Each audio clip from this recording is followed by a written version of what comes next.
Moment of inertia of a hollow कोन।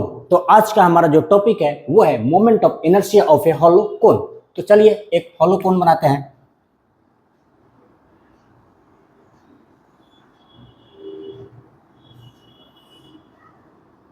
कोन तो जानते हो ना आप, यस, कोन वाला आइसक्रीम खाया है ना, तो वही कोन है। ये एक हॉलो कोन है, ठीक है। और इसका रेडियस है,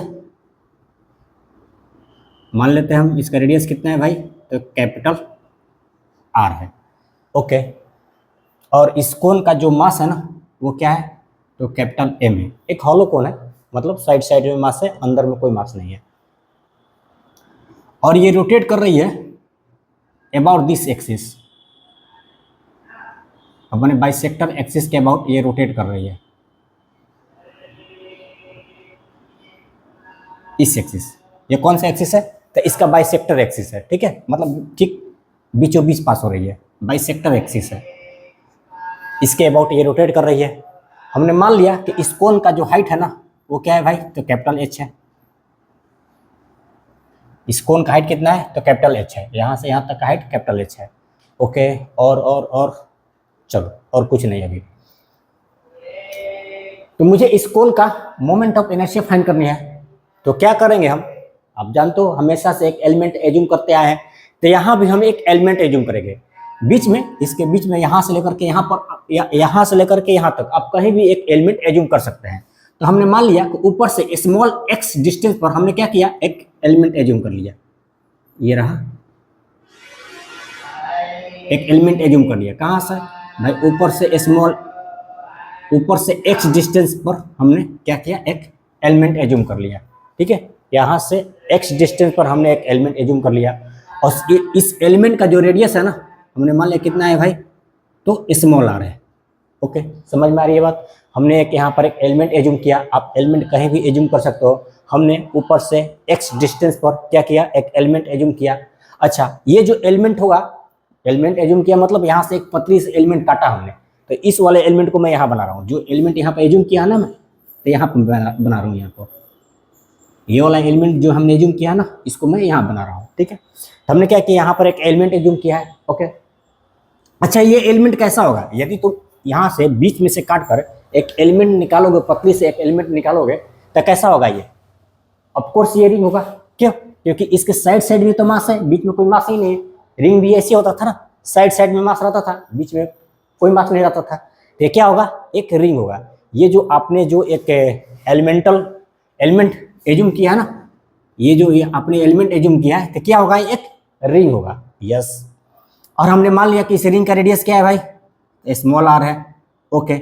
और इस रिंग का जो थिकनेस है ना, थिकनेस मतलब ये वाला थिकनेस, ये वाला थिकनेस, ठीक है, ये वाला थिकनेस। इस रिंग का जो थिकनेस है वो हमने मान लिया क्या है, तो dx है। और इस रिंग का जो मास है हमने मान लिया dm है, ओके। इस रिंग का थिकनेस dx है और इस रिंग का मास dm है, और इस रिंग का रेडियस क्या है, स्मॉल r है, ओके। ये कौन सा रिंग है, यही वाला एलिमेंटल रिंग है, जो एलिमेंट आपने यहाँ पर एज्यूम किया है। तो क्योंकि ये एक रिंग है, इसलिए इसका मोमेंट ऑफ इनर्शिया तो हमको पहले से मालूम है, क्योंकि हम तो ऑलरेडी पढ़ चुके हैं कि what is the moment of inertia of the ring, क्या होता है, mr²। यस, आप जानते हो। तो ये रिंग है, तो इनका तो मोमेंट ऑफ इनर्शिया हमको पता है, यस। तो हम क्या करेंगे ना, सबसे फर्स्ट ऑफ ऑल इसका मास फाइंड कर लेंगे। ये dm फाइंड कर लेंगे। dm क्या है, मास ऑफ दिस एलिमेंटल रिंग। तो इस रिंग का मास हम फाइंड कर लेते हैं। क्यों इसको फाइंड करेंगे बताएंगे, आगे आएगा तो बताएंगे कि सबसे पहले इसके मास को हम क्यों फाइंड करने जा रहे हैं, ओके। और उससे भी पहले हम क्या करेंगे, यदि मुझे इसके मास को फाइंड करनी है ना, तो मुझे इस कोन का मास पर यूनिट एरिया फाइंड करनी पड़ेगी। मुझे यदि इस एलिमेंटल रिंग का मास फाइंड करनी है, तो मुझे इस कोन का मास पर यूनिट एरिया फाइंड करनी पड़ेगी। अच्छा, इस कोन का मास पर यूनिट एरिया क्या होगा, मास पर यूनिट एरिया ऑफ कोन क्या होगा, मास पर यूनिट एरिया है तो मास अपॉन में एरिया कर दीजिए, मास अपॉन में एरिया। अच्छा, इस कोन का एरिया क्या हो जाएगा भाई, ये हो जाएगा पाई आर एच। इस कोन का एरिया क्या होगी, तो पाई आर एच होती है, ठीक है। तो m अपॉन में पाई आर एच, जहां पर m क्या है तो मास ऑफ द कोन है, पाई एंड आर क्या है तो रेडियस ऑफ दिस कोन है, and H is the height of the कोन।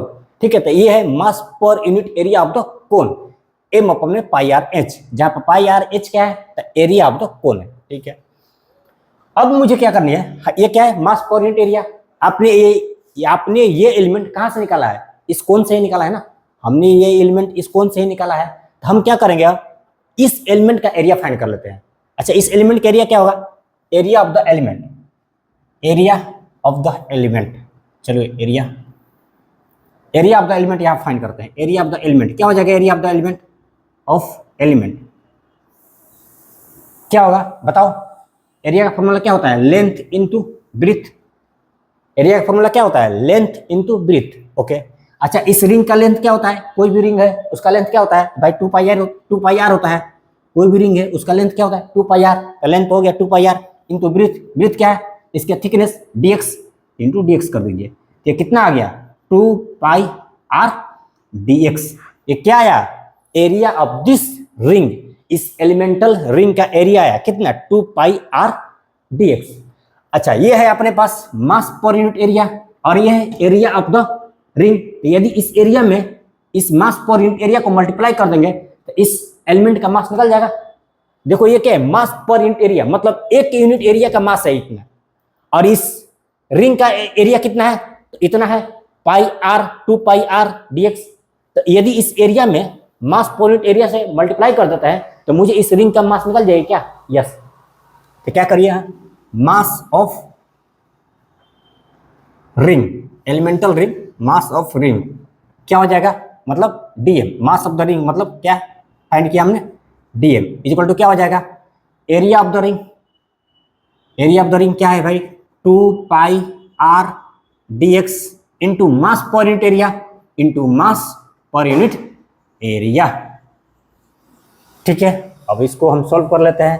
पाई से पाई गया, ऊपर में क्या बच गया 2m r, नीचे में क्या बच गया आर एच डॉट dx। ऊपर में क्या बचा 2m r, नीचे में क्या बचा आर एच इंटू dx। ऊपर में dx भी तो है, dx कर दीजिए। ठीक है, तो ये क्या निकल के आया, मास of the ring, mass of this elemental ring निकल के आया।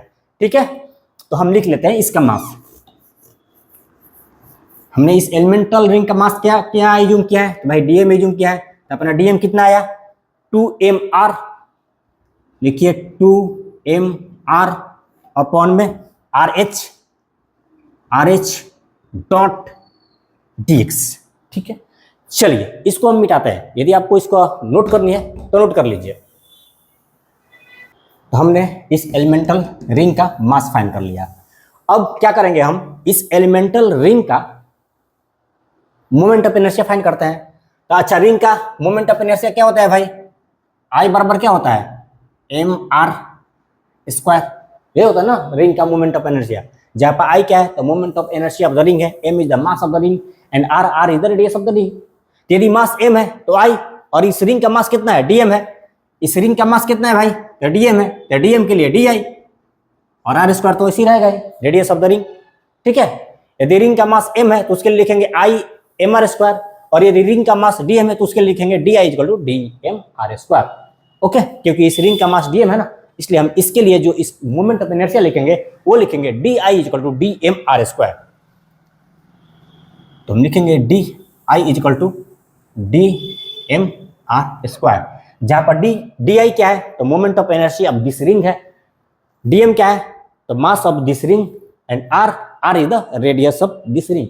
सर हम तो कोन को फाइंड करने, कोन का मोमेंट ऑफ इनर्शिया फाइंड करने चले थे ना, इस रिंग का क्या ऑपरेशन कर रहे हैं, इसलिए कर रहे हैं कि इसी के हेल्प से हम इस कोन का मोमेंट ऑफ इनर्शिया फाइंड करेंगे। अब देखते जाइए।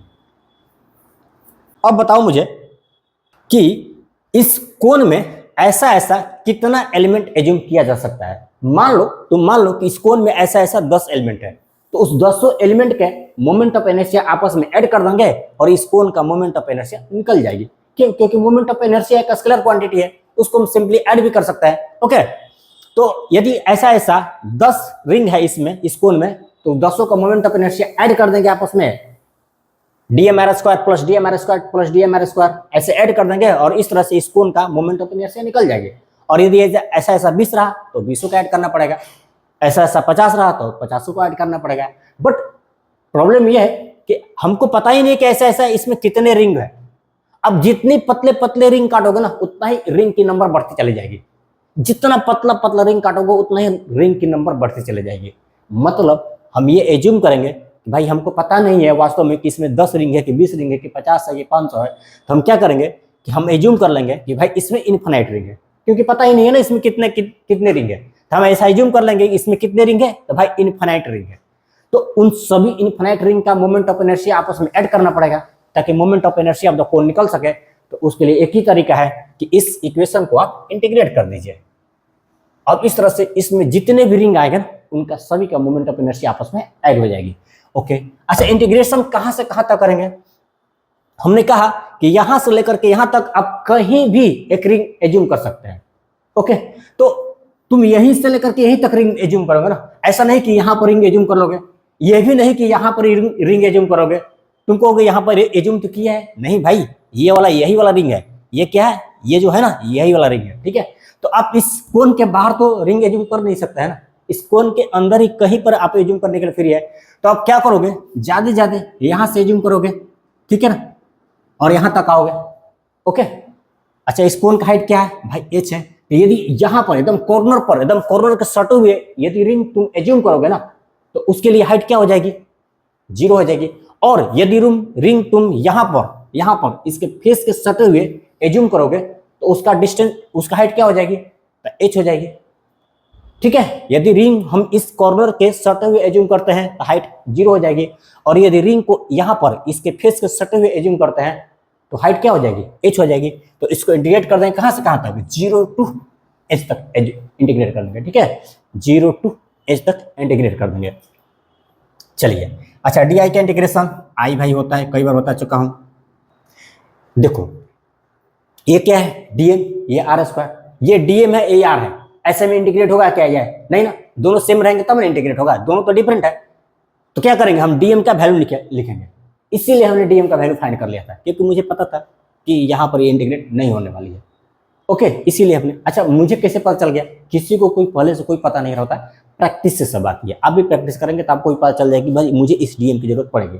ठीक है, तो हम क्या करेंगे, क्योंकि ये दोनों इंटीग्रेट नहीं होंगे आपस में, तो हम क्या करेंगे, इस डीएम का वैल्यू लिखेंगे। ओके, तो डीएम का वैल्यू कितना निकाला हमने, तो 2m r अपॉन में RH, r² एक ऊपर पहले से है ना, r² कर दीजिए, और यहाँ पर dx भी है तो डॉट dx भी कर दीजिए। ठीक है, जो कांस्टेंट है उनको बाहर कर लीजिए। कांस्टेंट क्या है भाई, 2 कांस्टेंट है, बाहर आ जाएगा। m क्या है, मास ऑफ द कोन। अच्छा कोन सेम है तो मास भी कांस्टेंट। ओके, इस कोन के लिए मास तो कांस्टेंट ही रहेगा ना, कोन चेंज करोगे तब तो मास चेंज होगा। तो mass of the cone m क्या होगा, कांस्टेंट हो जाएगी, तो m भी बाहर। r कांस्टेंट है क्या, स्मॉल r, नहीं स्मॉल r कांस्टेंट नहीं है। क्यों कांस्टेंट नहीं है, कि आप रिंग कहीं भी एज्यूम कर सकते हैं ना। आपने यहाँ पर रिंग एज्यूम किया तो रेडियस आया स्मॉल r, यदि आप यहाँ पर रिंग एज्यूम करते यहाँ पर तो रेडियस और छोटी हो जाती, और यदि आप यहाँ पर एज्यूम करते तो रेडियस और बड़ी हो जाती। तो रेडियस और वेरी कर रहा है, मतलब स्मॉल r वेरी कर रही है, ये कांस्टेंट नहीं है। ठीक है, स्मॉल r वेरी कर रही है, कांस्टेंट नहीं है। नीचे में देखो, नीचे में कैपिटल R, ये कांस्टेंट है क्या, कैपिटल R क्या है, रेडियस ऑफ द कोन, तो कोन का रेडियस तो कांस्टेंट ही है ना, तो ये बाहर निकल जाएगी। r भी बाहर। h क्या है, हाइट ऑफ द कोन, ये भी कांस्टेंट है तो ये भी बाहर निकल जाएगी, height of the cone. Okay, बचा क्या, r dot r², r² dot r² क्या हो जाएगी, r³ हो जाएगी, डॉट dx तो है ही। ओके, और ये लिमिट सॉरी यहाँ पर लिमिट हमने नहीं लगाया, 0 to h लिमिट लगा दीजिए, 0 to h लिमिट लगा दीजिए। अभी फिर एक बार प्रॉब्लम हो गई क्या भाई, कि देखो ये है r³, ये है dx, फिर से अगेन डिफरेंट इंटीग्रेट होगा क्या, नहीं ना। ओके, दोनों को सेम होना पड़ेगा। यदि x, ये x है तो इसको भी x होना पड़ेगा, यदि ये r है तो इसको भी r होना पड़ेगा। ठीक है, तो हम क्या करेंगे, यहाँ पर देखो, यहाँ पर तुमको 2 ट्रायंगल दिखाई दे रही होगी। देखो ध्यान से देखो, ये है एक ट्रायंगल छोटा वाला, और एक है ये ट्रायंगल बड़ा वाला, दिखाई दे रही है ना। ये देखो, ये छोटा वाला ट्रायंगल ये, और ये एक बड़ा वाला ट्रायंगल ये। ओके, तो according to similarity of triangle, छोटे वाले ट्रायंगल का बेस कितना है? स्मॉल आर है। अच्छा, बड़े वाले ट्रायंगल का बेस कितना है? तो कैपिटल आर है। इक्वल टू छोटे वाले ट्रायंगल का हाइट कितना है? तो स्मॉल एक्स है। बड़े वाले ट्रायंगल का हाइट कितना है? तो capital H. Okay, according to similarity हम लिख सकते हैं छोटे वाले ट्रायंगल का बेस अपॉन में बड़े वाले ट्रायंगल का बेस इज इक्वल टू छोटे वाले ट्रायंगल का हाइट अपॉन में बड़े वाले ट्रायंगल का हाइट कैपिटल एच। ओके, यहां से मैं लिख सकता हूं small R is equal to x upon में एच इंटू आर। लिख सकते हैं ना? यस। तो आप लिखिए 2m अपॉन में आर एच, इंटीग्रेशन का साइन लगाइए, 0 to h लिमिट लगा दीजिए, और r के जगह पर हम लिखेंगे x अपॉन में h r।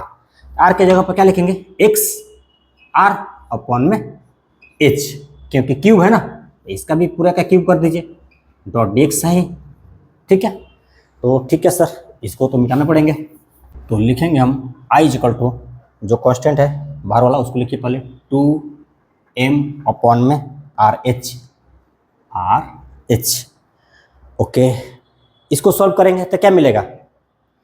इसको सॉल्व कीजिए तो ऊपर में हो जाएगा एक्स क्यूब, ये एक्स है भाई, एच की तरह लग रहा होगा, I am sorry but this is x. तो ऊपर में क्या हो जाएगा? X cube R cube upon में नीचे में एच क्यूब डॉट dx तो है 0 to h लिमिट लगा दीजिए, is equal to 2m upon में आर एच। ठीक है जी। ओके, फिर से again constant, r constant h constant निकाल दीजिए बाहर। लिखिए ऊपर में r क्यूब, नीचे में क्या करेंगे? h cube. ठीक है, बच क्या गया भाई? x cube dot dx 0 to h limit लगा दीजिए।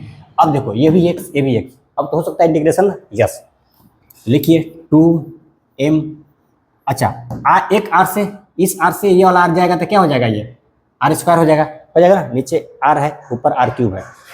ओके, तो ऊपर में क्या हो जाएगा? r square 2m r square upon में h क्यूब इंटू h के पावर 4।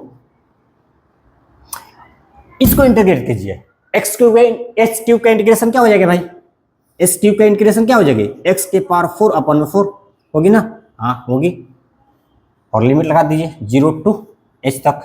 4 कांस्टेंट है, बाहर निकल जाएगी। यस, तो 4 कांस्टेंट तो बाहर निकल दीजिए, 2m r स्क्वायर अपॉन में 4 h के पावर 4, और ये बच जाएगा ये x के पावर 4 0 to h लिमिट लगा दो।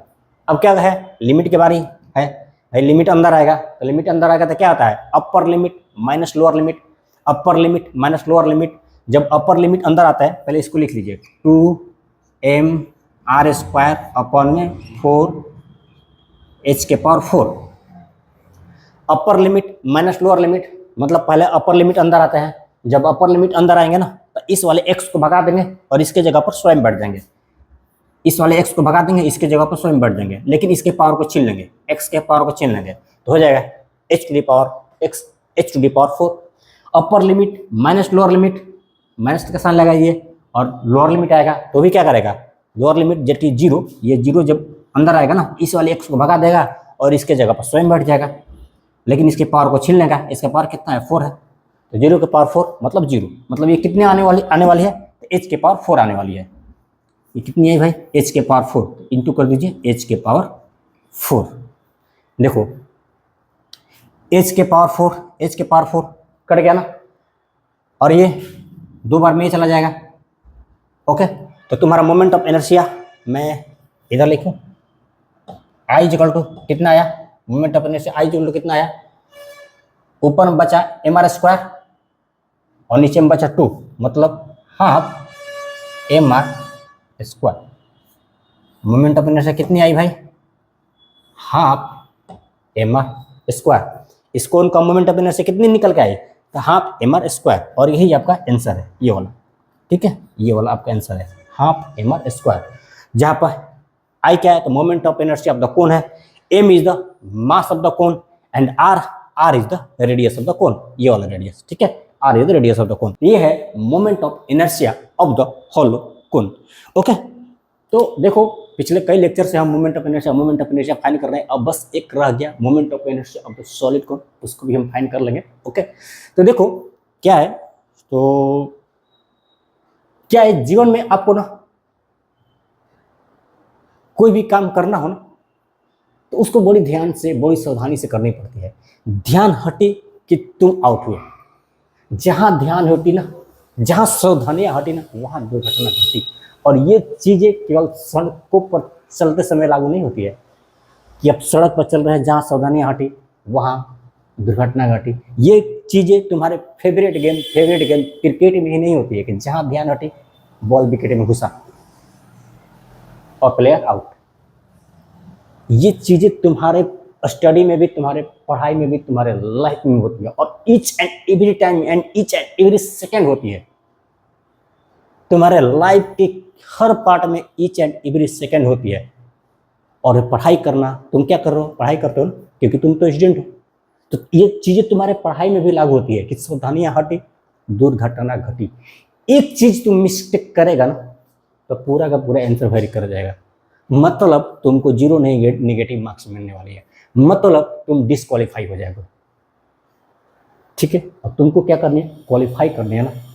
तो क्वालिफाई करने ना, तो हर काम को, हर चीज को ध्यान से, पूरी सावधानी से करना पड़ेगा। इसीलिए तो बोलते हैं पढ़ाई ध्यान से करो, नहीं तो पढ़ाई के पीछे से तुम आउट। मतलब पढ़ाई के पीछे क्या है भाई, एग्जामिनेशन, तुम एग्जामिनेशन में डिस्क्वालीफाई।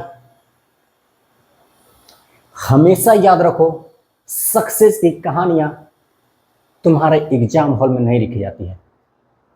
तुम उस एग्जाम में सक्सेस होते हो कि नहीं होते हो, तुम उस एग्जाम में फेल होते हो कि पास होते हो, इसकी कहानियां उस एग्जाम हॉल में नहीं लिखी जाती है। इसकी कहानियां तुम्हारे रूम में, तुम्हारे स्टडी रूम में, तुम्हारे स्टडी टेबल, तुम्हारे स्टडी चेयर पर लिखी जाती है कि तुम उस एग्जाम में क्या होने वाले हो, फेल, पास, क्वालिफाई, डिसक्वालीफाई। ये तुम्हारे स्टडी रूम में इसकी स्क्रिप्ट लिखी जाती है।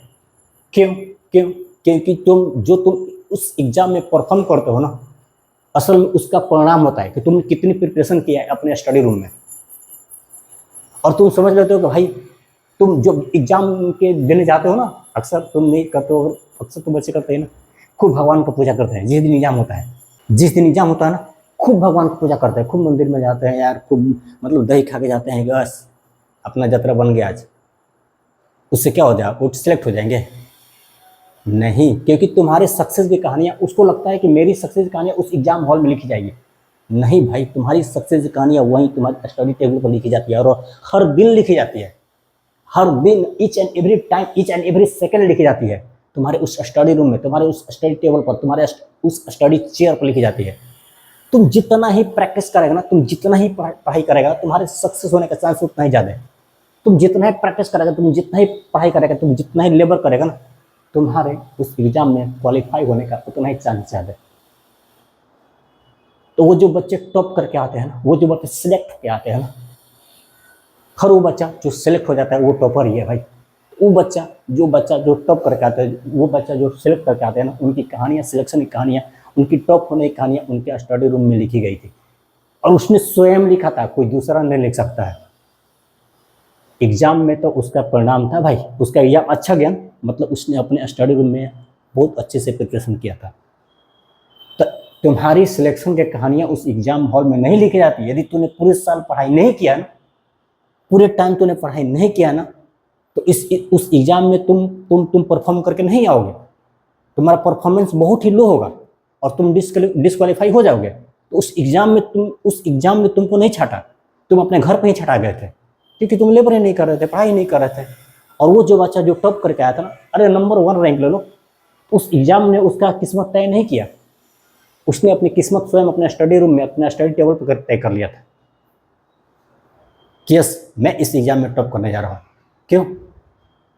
तुम नहीं जानते हो ना, तुम्हारा लेबर जानती है, तुम्हारी सक्सेस जानती है कि मैं तो वहीं पर लिखी जा चुकी हूँ इसका स्टडी रूम में। इसने इतना लेबर किया ना, इतनी एकाग्रता से, इतना ध्यान से पढ़ाई किया ना, तो टॉप तो रैंक इसकी। तो भाई मेरे, उस एग्ज़ाम केवल इस चीज़ का प्रमाण होता है कि तुम अपने घर पे कितना पढ़ाई किया है। आपकी सक्सेस कहानियाँ उस एग्ज़ाम में नहीं लिखी जाती है। आपकी सक्सेस कहानियाँ तुम्हारे स्टडी टेबल पर, तुम्हारे स्टडी चेयर पर, तुम्हारे स्टडी रूम में लिखी जाती है। और कोई और नहीं, स्वयं तुम लिखते हो, तुम। ठीक है, तो यदि सफल होना है ना, सक्सेस होना है ना, अपने एग्जाम में बेस्ट करना है ना, टॉप करनी है ना, टॉप होने से कम तो कोई सपना ही मत देखना।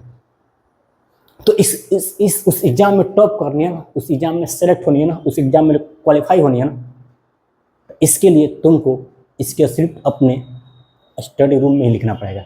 इसके लिए आपको अपने स्टडी रूम में दिन रात एक करके पूरी पढ़ाई करनी पड़ेगी, क्योंकि तुम जानते हो तुम्हारे सिलेक्शन की कहानियाँ उस एग्जाम में नहीं, तुम्हारे स्टडी रूम में लिखी जाती है।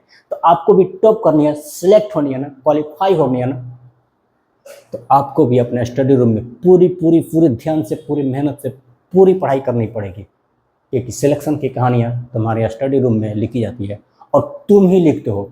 तो तुमको भी अपने सिलेक्शन की कहानियाँ लिखनी है ना, मतलब तुमको भी अपने सेलेक्ट हो जाना अपने एग्जाम में, तुमको भी टॉप रैंक प्राप्त करनी है, तुमको भी सेलेक्ट होनी है ना, जो भी तुम सपना देखो ना, तो इसकी कहानियाँ तुम्हारे रूम में लिखी जाएगी, तुम्हारे स्टडी रूम में लिखी जाएगी और स्वयं तुम लिखोगे। मतलब आपको ध्यान से, पूरी ध्यान से पूरी पढ़ाई करनी पड़ेगी, पूरी ध्यान से, पूरी फोकस से पूरी पढ़ाई करनी पड़ेगी। और आप पूरी ध्यान से पूरी पढ़ाई करते रहिए, पूरा लेबर करते रहिए। मिलेंगे हम नेक्स्ट लेक्चर में। Wish you all the best.